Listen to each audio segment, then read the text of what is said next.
Hello, beautiful beings. Welcome to Conscious Field, a heart-centered container where we'll be holding space for new paradigm conversations with the intention to awaken the collective and co-create the new earth.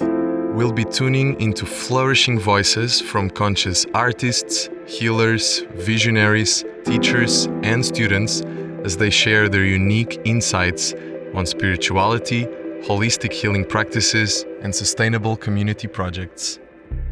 With feet grounded into the earth and self aligned with source in this playground we call life. And in this week's episode, our guest is Carina. She's such a beautiful and kind voice, and she has a deep love for water. So join us as we explore the sacred nature of water, whether water is alive or dead, and also as we offer some non-dual downloads on how to embody water to release tension in your mind and flow more with life. I also recommend you to stay to the very end, as Carina will share a beautiful poem on water and God, and also a little bit of her work with Water Drumming Ceremonies, which is such a powerful practice that I've experienced myself, so look forward for that. And also want to let you know that this episode has a little bit of background noise, but it's still such a powerful conversation that I'm very happy to share it with you. Enjoy. So I want to welcome you, Carina. Welcome to the Conscious Field. Hi, hello. Thank you so much. I really appreciate the invitation to be here. It's a beautiful project that you are creating. Thank you. I really appreciate to have you here. And first of all, I would like to introduce you to the field. How would you describe yourself and this work that you're doing? I have no idea. I normally say that I have really nothing to teach, and it's just sharing my experience on several topics and things that manifest into my life. And if that can help someone that is kind of in the same way passing through something that I passed, or I don't know, it's just learning with each other journeys, I believe.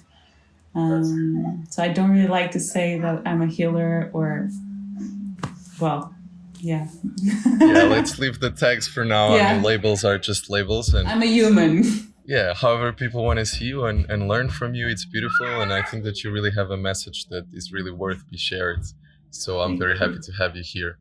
And I guess we can start with this water healing practice and this water awareness that you shared in a Sacred Soul Fest, which was this beautiful festival that Mushin and Katya did and organized. And it just gathered together such beautiful souls to talk about these conscious themes. And you were one of the amazing ones that were sharing something. And I would love to hear a little bit about that. What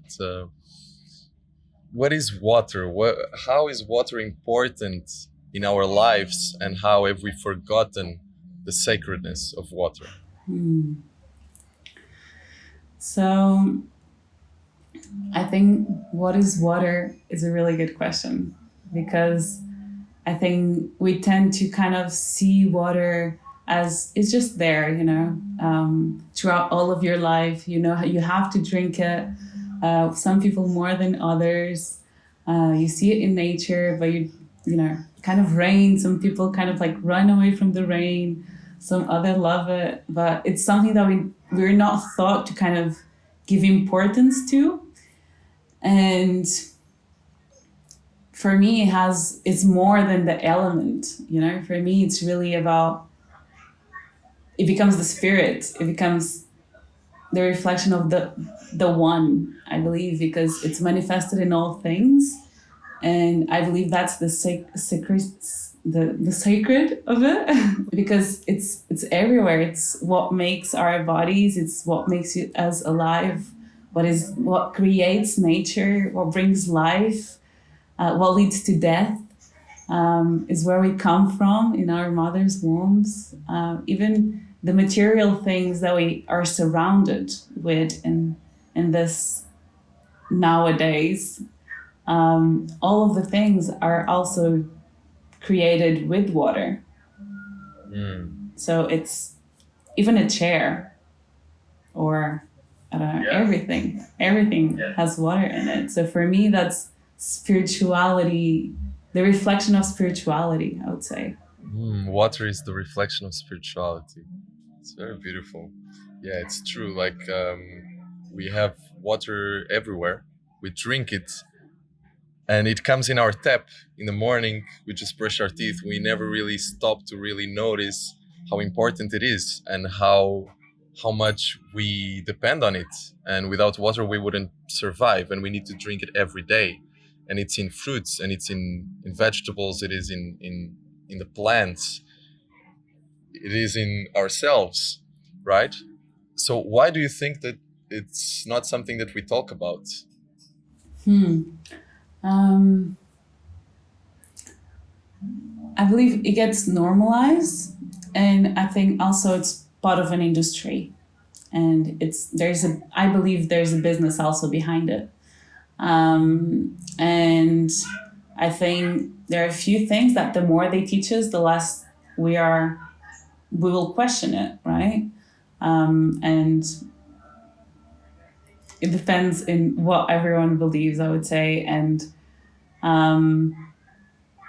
I think there's like some really nasty things that they're put into the waters also that are not the most beneficial things for our health, and perhaps not everyone is aware. Even though if you read the labels, it's there. Like they use chlorines and fluors in our waters, and those are scientifically the biggest proofs for calcifications of our pineal glands, and the pineal gland is actually the responsible for us to be able to remember who we truly are. So I think it's a good way not to make people question too much, as a society. Yeah, we just take it for granted, right? Yes, definitely, because it's everywhere anyway. And do you have any statistics around how water is treated? I'm not really a specialist in this, so I would love to know. Because, I mean, yeah, you said water is a business, and it's kind of weird that there's full companies that are selling bottled water. They're grabbing water, which is something natural that belongs to everybody, that comes from rivers, that comes from water springs, and goes into the ocean, and there's all this beautiful cycle that happens with the clouds and the rain, right? And then it goes back into the earth, and it goes back into our bodies, and it cycles around. But for some reason this has become commercialized as well. It was turned into a product. So is it even true that bottled water is more healthy than the one that comes in our tap? So I say, and I know I say it quite abruptly, because sometimes in order for people to kind of realize what we're talking about, it is actually an important matter to be speak is, I normally say that water is actually dead. The water that we've been drinking is dead. And when I say that is dead, is water has memory, right? And if we believe that before any human being, any being, animal, ever on earth, the first signs of life were in water. There's like this little microorganisms. So this means that the genetic code of life itself, it's in water, right? And this comes along with the oxygen. So I think this is also a really beautiful reason why I thought speaking about water after the breathing, it was genius to put it, because they completely go hand in hand. And if we think about it, when I say that water is dead, is because there's no memory of life in it anymore, because of if the bottles that we buy, they're closed, right? The water is stagnated. So if the water is stagnated, where is the oxygen? Where is the microorganisms that we see, for example, in the dumps? In water stagnated in nature, you'll see that becomes greenish, right? Because there's life in it, and that's normal, even though it doesn't always smell good or it doesn't always look good. That's life, and it's beautiful on its own way. But then when it comes to the water that we drink, there's no oxygen in it. It's Right. stagnated. There's no oxygen. There's no minerals. So it's just plain, let's say, plain water. There's no life in Right. it, and we are living beings. Hmm. Yeah, or the life became too commercialized and with too many contamination of human hand and human interests and human agenda instead of a higher agenda that would be the nature's agenda.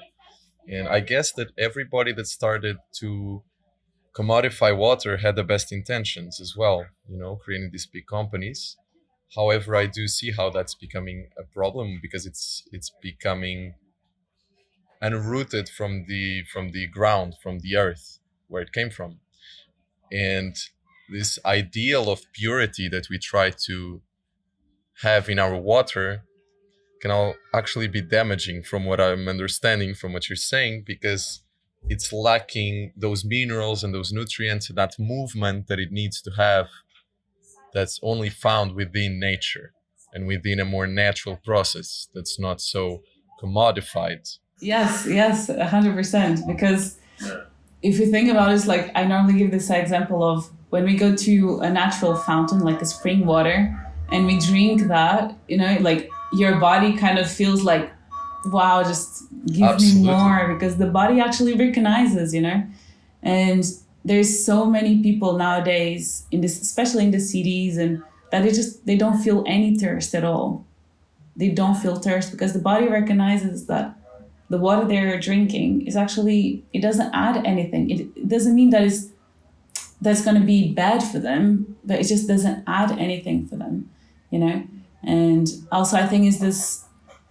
I believe that the reason why things were kind of like created in this way, and even the whole business behind it, was because of most people that live in cities, they don't have access to the spring waters, and there's so Mm. many contaminants going in the soils, in the pipes. And so it's a way also for them to kind of make sure there's no more bacteria than already, the ones that already exist and they're actually good. So it's kind of like, it's a duality, it's a polarity anyway. Yeah. Yeah. It can be good, but it really depends what resonates with every single person also. Yes, absolutely. And I do feel what you say. Um, I mean, we live in big cities, and the water that we get access to has been treated in so many ways that it's lacking that essential component that makes it alive. And if you live in a big city, just try going to some natural spot and just drinking from spring water and actually feel the difference, because we're living in such a fast speed system that we forget to actually be sensitive to every single component of what we're putting in our bodies and what we are feeding our souls. This also means what media we're consuming, what food we're consuming, what water we're consuming. But once we actually stop to notice the difference between, let's say, tap water and spring water, or even bottled water, you'll feel the difference. You'll actually see how much more nurturing and enlivening it is, the spring water compared to tap water. But the thing is, there's people living in cities, and they're just so stuck in this paradigm, in this mindset, that it's very hard to kind of change that behavior. So I would also ask you, what do you think would be solutions for this? Very practical ones. Um, so I think one important thing that also goes with the water is the food that we eat, right? And it doesn't mean that you always have to kind of like eat plant based, or it doesn't have to go to the extreme. But I believe nature has this power of turning the waters that comes into soil alive, even though if that water is not the most oxygenated, let's say, nature has this power of making it alive again and making it with this mineral. So actually, the best water that you can have if you don't have access to a spring water is everything that comes in fruits and vegetables, right? That's why having a plant-based diet is probably what's going to make you feel the best in your potential and feeling more energized. And with all its benefits, because everything that we eat that has no water, so any processed foods, they add to the process of dehydration of our own body, right? And what happens with the process of dehydration is for example, when we get older, our body loses the capacity along the years of holding to the oxygen. That's why the skin also wrinkles, right? So it really depends on the lifestyle that we live and what we put into our body, what we consume, also the stress, all of the different types of oxygenation systems that we create inside of us. But as water having memory, I believe that some people like to add crystals to their waters, or say words, or put it under the moon or under the light. And it's definitely whatever resonates with every single person. If you add the intention into your water, I would recommend also to filtrate, whatever filter you use, whatever it's available to you, within your budget, within your area. It's also good, but be aware that it's going to lose, when you filter the water, it's going to lose the good properties and the bad properties, right? So it's probably going to lose most of the minerals that still exist in it. So I also normally recommend people to get some seawater, because the seawater actually has a lot of minerals in it. So you can even just get a bottle, zip some once in a while, or just mix it with your water. Because nowadays there's a lot of people that suffer with a lack of nutrients, right? Or lack of iron or magnesiums in their bodies, and there's a lot of supplementations going on, right? And this also comes not only from the diet, but if the water that we drink, the full water that composes our body, has no minerals in it, of course your body will not have the capacity to absorb the nutrients, because what makes the nutrients being absorbed are those minerals that come in your water, right? Yeah, it's a deeply complex issue. And so, I mean, and just the fact that, I don't know if you know about this, but the vegetables that are growing in the soils today are about 80% less healthy than they were just a few years ago. Like, they're losing nutrients, they're losing minerals, and that's because our soils are also decreasing in quality. And so from there, with such complex systems, it's nice to have these practical things that each individual can do. And in that sense, whatever resonates with you, I also agree that it's highly beneficial. I mean, the power of intention, we cannot even measure it. We have no idea how much intention actually shifts reality. Now it's coming to my mind all the ancient cultures and civilizations, especially in South America, a lot of tribes that pray to the water, that somehow with the power of intention shift the vibration of the water for it to become more nurturing, more healthy, and whatever works for you. I mean, whatever your belief is, whatever fits into your current worldview is helpful, as long as you're making a step in the right direction, which is improving your life and the ones of others around you. And in that sense, if crystals works for you, if sacred geometry, I also saw some people selling these bottles where they have sacred geometry symbols in the bottom. And I found that's very funny, but at the same time, if it works, of course, it's all about the mind. It's all about what you put your intention and your deep belief into. Definitely. I do believe so.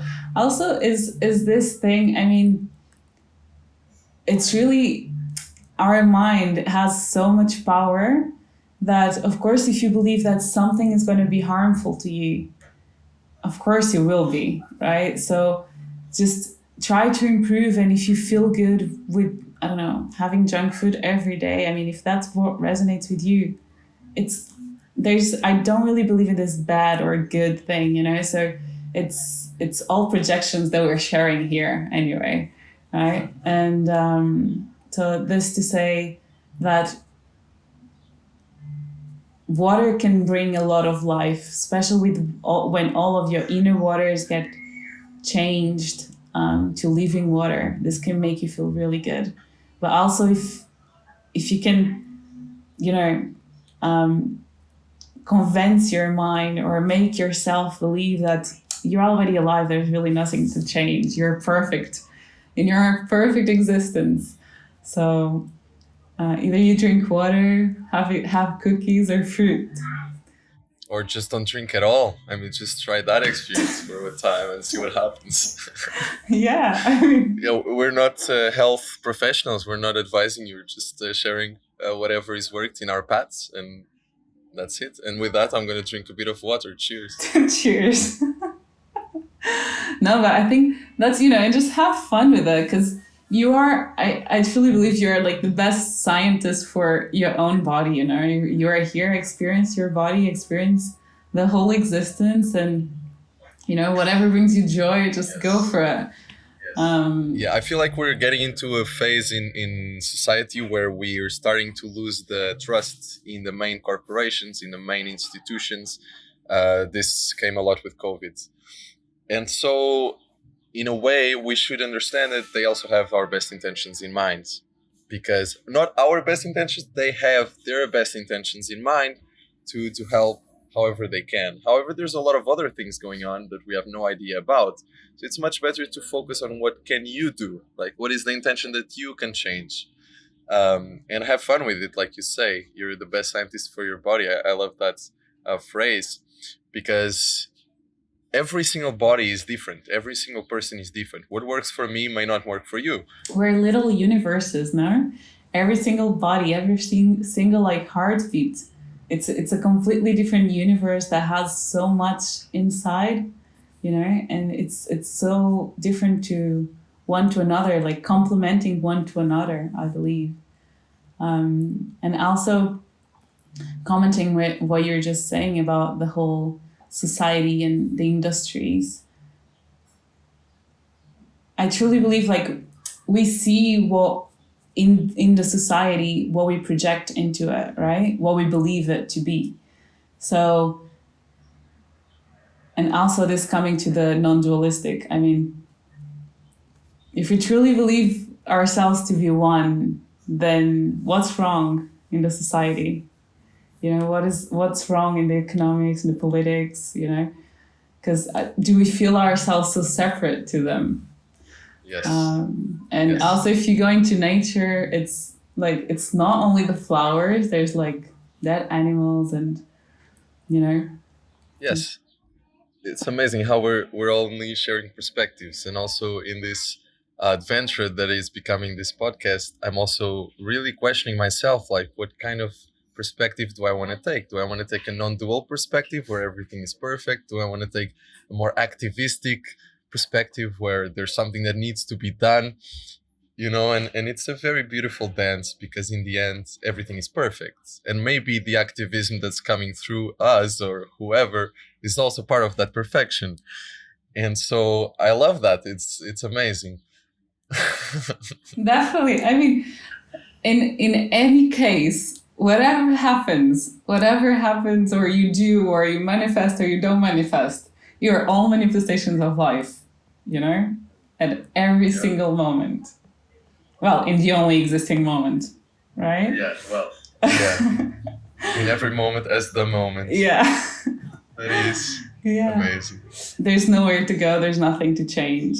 And this actually, I feel like we're kind of running away from the water topic, but I feel also water is the bigger teacher of it, because water is just flowing. It takes no shape, takes no container, and it takes whatever shape it wants to take. It can come as a tsunami, or it can come as a like really soft rain, it's not one. Yes, it's so etherical even, because it can either be solid or liquid or completely gas or almost nothing. You can invisible even. See it. Yeah, or you can look up and suddenly there's a cloud and we just take it for granted, but there's a full mass of water in the sky just floating.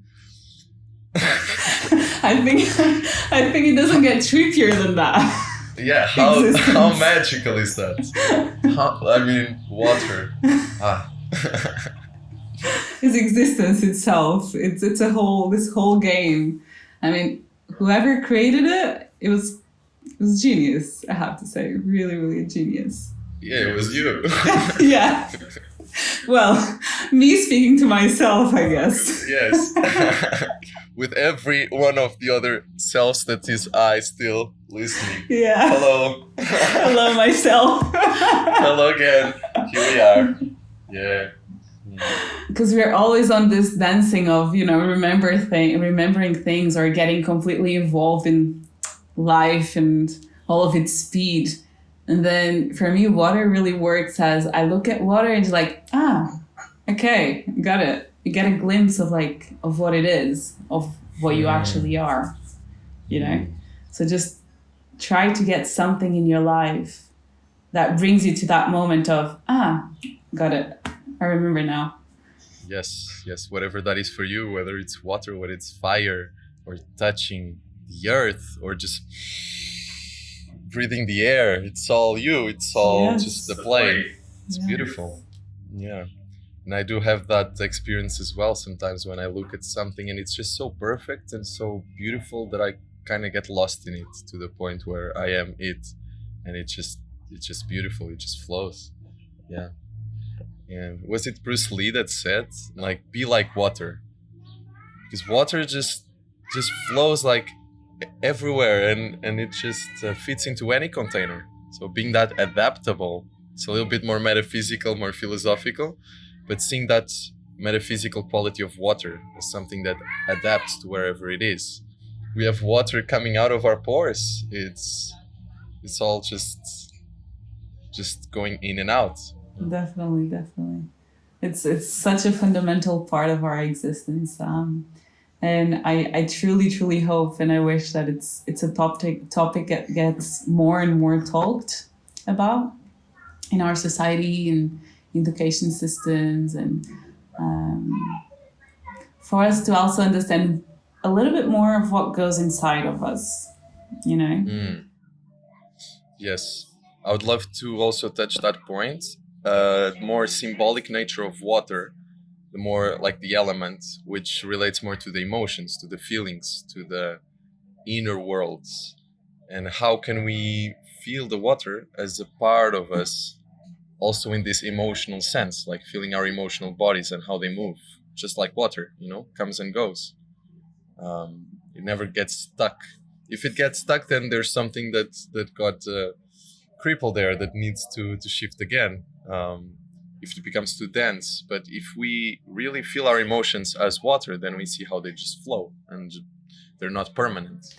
Definitely. I feel like it's a good metaphor for the mind, no? Because I hear a lot of people sometimes, they feel like this cloud. They have like cloudy thoughts, right? Or they feel like they cannot think clearly. And actually, I'm going to explain the reason behind it, because I feel like it's quite interesting for people to know. Is imagine our neurons having like this, you have like several neurons in your brain, right? And what connects those neurons, it's ions, it's oxygen, okay? And so if our body is lacking oxygen, from the water, from stress, from the pollution, all of the information that we're constantly receiving from media, our thoughts, emotion, things that we view, the neurons cannot communicate, they cannot process this information in between each other, right? So it creates actually a cloud because the information cannot pass through, because the connecting points in between those neurons, they get shut off because they don't have the compound that is needed for the communication to happen. So also I think this represents a lot of why our emotions have to flow, right? It's good when thoughts come because mind can get loud sometimes. But when you recognize that it's actually just a thought and you let it pass, because most of us are actually like grasping to it, and it just becomes like the cloud grows because we're grasping to it. right? Because if we actually let it pass, then less than 5 minutes and it's not there, just a different thought will come up, right?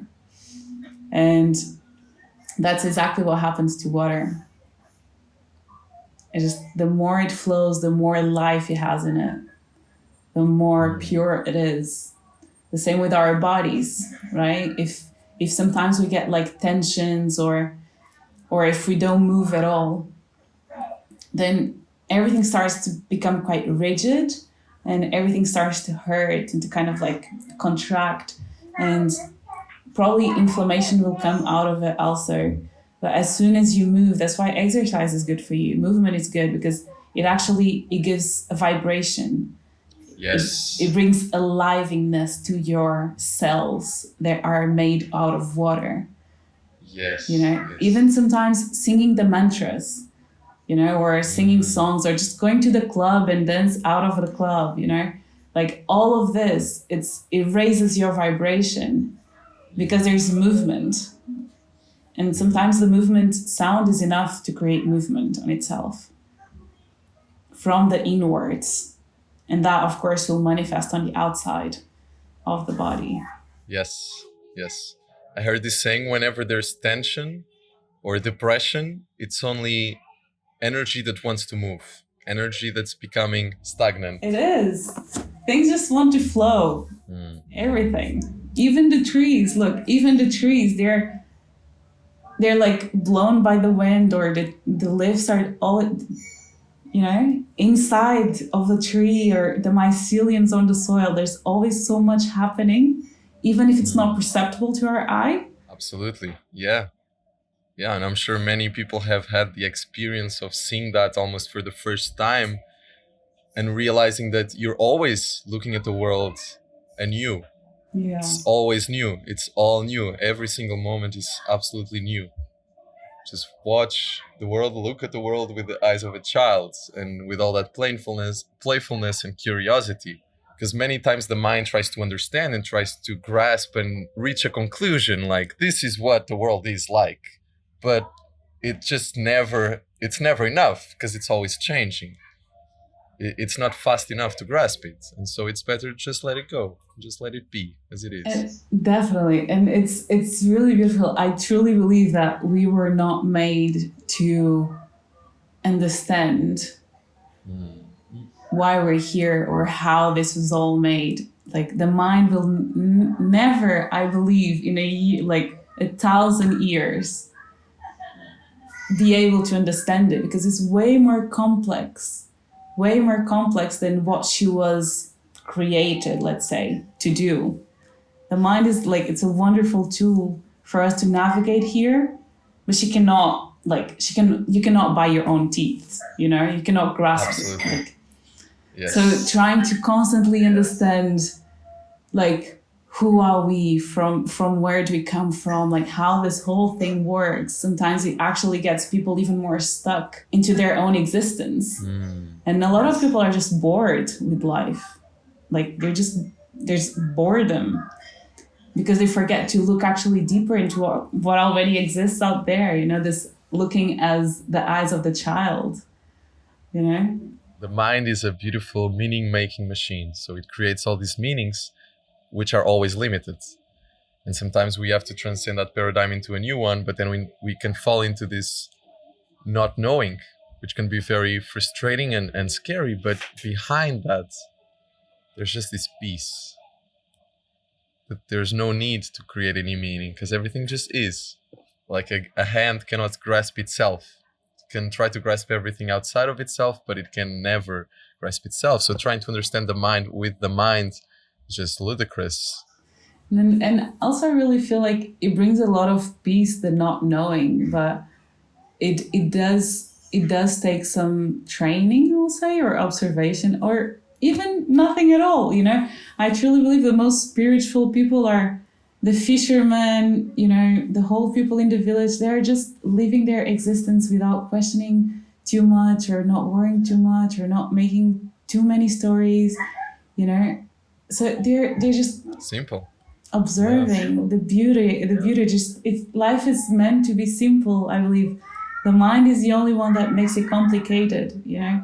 And I think most of us, or almost all of us, kind of grow up kind of believing that we are the stories of the mind, right? That we are everything that the mind tells us.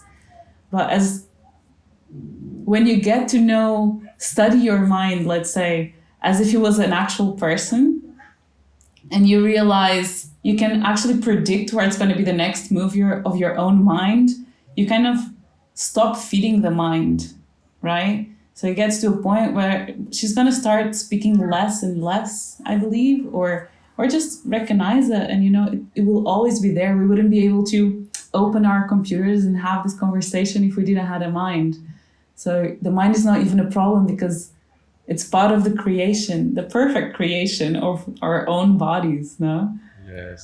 The mind was not a mistake in that creation, I believe. Mind is a great servant, but a terrible master. Yes. You're able to, Yes. I wouldn't say control it because that can create even more resistance. I would say just allow it. Just stop feeding it. Just stop giving it so much importance and power, and just create that little distance between yourself and your mind where you can observe it. And it's kind of this little puppy. David Hawkins used to say this. It's just a little puppy that says, "Ah, bah, bah, bah," and you're like, yeah, of course, mind, of course, ego. You want to dominate the world. Yes. Of course, you want this and that. Of course, you want to be the best and compare yourself. Yeah, it's okay. I can hear it there, but just let it go. It's not necessary. Definitely. Sometimes you can even give it a name if it helps. It's like, come on, no, Joe, no, now it's not your time. Jimmy is a better word. Yeah, I mean, we went through the water into the non-dual spaces, which is beautiful. I feel like water is such a complex and simple at the same time, no? Teacher, that would be so many paths that this conversation could take, just touching on the water. Yes, we're just the water flowing into our words. Definitely. Just bringing it whatever it needs to be. Also trusting that it's going to reach the ears of the people that need to hear it. And every single person is going to hear a different message from this, which is beautiful. Yeah. Just whatever they need to understand from it. And so meaning is like that. It needs a response from the one that listens as well. And also let silence be the last word. Yeah, there's really nothing to teach. There's really nothing to say. So whatever is coming, let it come from nothing. Let it come from silence. Let it come from just joy, just the peacefulness of being. Definitely. And I think that's where things get simple. If there was something that got said and then we overthink about what we said, then that's already us grasping into, well, it came out. Well, it is what it is. Life wanted to be said. It's gone now. Yes. And I have to share a little bit of this vulnerability of starting this podcast. Is just the second episode I'm recording. And there's this feeling of like, what do I want to say? What do I need to say? Like, I really need to do something about this world that really needs to change. And then I'm taking all that in my shoulders, and I just realized that it's such an arrogance to think that I can change anything. I am changing everything just by my being. So there's really nothing to achieve, nothing to lose, nothing to do. And I really want these conversations to be a lot more like heart-centered and less about trying to change something, but more about just flowing and experiencing the beauty of just the conversation, just the play. So thank you so much. Thank you so much. And you are doing an amazing work, for real. I think I can feel like you put all of your energy and all of your heart into this project, and that's everything that you need. There's nothing else. Just really enjoy every conversation without really having to plan much of whatever is going to come out, because I think people in the other end can feel the presence of it and the passion that speaks louder than any plan that we can make for a conversation to happen, I would say. Yeah. So thank you. Thank you. That's very relieving as well. Your shoulders was kind of like, melting the shoulders. Yeah. Yeah, totally. I feel like this is a beautiful place to leave it at. Don't know if there's much to be said. Just want to really thank you, totally. If you have anything else to add. Mm, I would like to add with a poem, if Nice. that's okay for you. Of course. Yeah. So it's a little text that I found in the other day, actually a video that I found, and it truly resonated with my being. I don't know whose words they are, but they were spoken words that I was never really able to put them together myself. So I feel like it's really within the topic that we are approaching. Yes, please. Okay. So what if water is God? Then that would mean God is both in us and all around us. That God is both above and below us. Why a woman's water breaks when we're born, and why some religions observe the ritual of baptism. But if water was God, then that would mean that God has no gender, that God takes the shape of whatever container God appears in, which would explain why we have so many different belief systems. Which begs the question, what is the spiritual significance of contaminating our waters, oceans, and rivers? If God was water, would that not mean that every natural place is holy?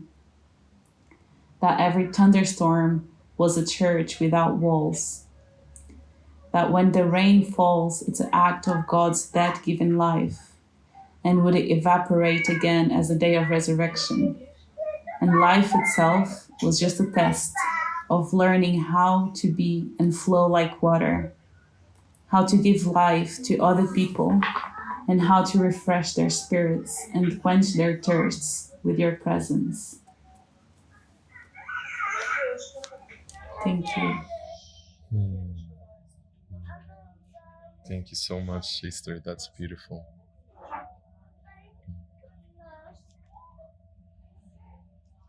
Yeah, I want to hear that again. I'm happy it's recorded. I'll send it over. Yeah, right. So before we close off the episode, Carina, do you want to share a little bit of what you're doing in the world and how people can find you, connect to you in any way? So they can find me on Instagram on Unknowing Gateways or Carina Figueiredo. It will definitely show up in there. It's in the description of the podcast as well. Thank you. My DMs are always open to speak about, especially water. I mean, any questions or anything that you might want to know more about the subject, I'm always happy to share. I'm definitely in the process of trying to put more education on the subject out there, slowly getting there. And I've been doing a few ceremonies, some water drumming ceremonies, and they're quite powerful. If you haven't been part of one, I full on recommend, because it gets wild. It gets really wild. Yes, absolutely. I'm surprised we didn't talk about that. So just to give some context, in the Sacred Soul Fest, we had this water ceremony, which Carina was hosting with this other sister, with Laura. And yeah, it was really interesting. It has roots in South America, right? No, in Vanuatu. It's actually it's an island slightly further than Australia. A tribe of women, they started this water drumming ceremony in there, and they would sing songs and drum in the water, creating different rhythms as a celebration. And it's absolutely magical how you feel all of this living water and the raise of the frequency, and when everyone starts singing together and you feel the drumming of the water in your hands and in your body, it like personally really makes me feel alive, ecstatic. Yes. Really. Yes, it was such a beautiful mix of water and fire. There was this It's just flowing into the water with everybody around you, and you just see water everywhere, like in the air. It's just flying. It's just standing there. It's amazing, really beautiful, and you kind of get lost into this energy of everyone around you. And I think there were like about 150 people. No, actually, it was almost 300. Almost 200. I think it was around 250 Wow. people in the water, something like that, Whoa. roughly. Yeah, there's pictures of this. You could just check Carina's Instagram. I will be actually. We will be launching the official videos soon, hopefully this week. So they're slowly coming out. News. Yes. That's Keep amazing. tuned. Just be tuned for that. Yeah, and hopefully we'll be able to do a few more smaller water drumming sessions around Lisbon, also. And also I'm opening a studio at the moment, and where I work on 101s on this mind subject, let's say, and just exploring different universes that everyone has. So it's not really, I cannot call it a therapy, but I would say is the closest Mirroring. to having a chat with a friend, sister, mother, therapist. I don't know. I don't really have a name for it. Not God, for sure. Oh, well. Oh, well, yeah. Yes, maybe. Just a conversation with the fellow self. Thank you for being a part of this journey and for trusting the process. Thank you. And I hope to see you very soon. And I wish the best for this podcast. I wish it reaches all of the people that has to reach. Thank you. Thank you. Thank you. All right, so if you're listening to this message, probably means that you went through the whole episode. And for that, I want to thank you personally for being a part of this journey. We just started Conscious Fields, and our mission really is to just spread this awareness with all, to have a much more healing, authentic, genuine, beautiful planet to live on. So if you feel the resonance, we highly invite you to share this with a friend or two that could really benefit from this message. You can also follow us on all the media. We got the Instagrams, the TikToks, and all the podcast episodes will be available on Spotify, Apple Podcasts, and YouTube. If you want to send us some feedback or leave a review, you can do that on consciousfield.org/podcast. That's it. Thank you so much once again. This is Heitor signing off, and I hope to see you on the next one. Much love.